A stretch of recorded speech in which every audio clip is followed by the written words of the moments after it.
ആഹുതി എന്ന് പറഞ്ഞാൽ എന്താണ്? ഒരു യജ്ഞത്തിൽ ആഹുതി എന്തു പങ്കാണ് വഹിക്കുന്നത്?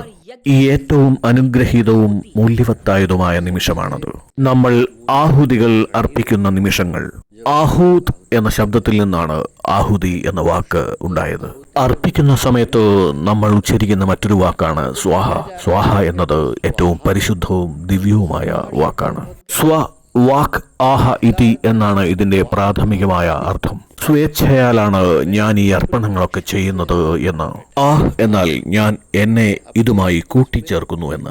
ഇതി എന്നാൽ ഞാൻ എന്നെ തന്നെ സമർപ്പിക്കുന്നു എന്ന്. ഇതം ഗായത്രി ഇതം നമമ. എന്റേതായി യാതൊന്നും ഉണ്ടായിരുന്നില്ല. എനിക്കെന്താണുള്ളത്? പാല്, നെയ്യ്, അഗ്നി ഇവയൊന്നും എന്റേതല്ല, എന്റെ സൃഷ്ടിയുമല്ല. ഈ എല്ലാം പ്രകൃതിയിൽ നിന്ന് ലഭിച്ചവ. അവയെല്ലാം പ്രകൃതിക്ക് തിരിച്ചു നൽകുന്നു.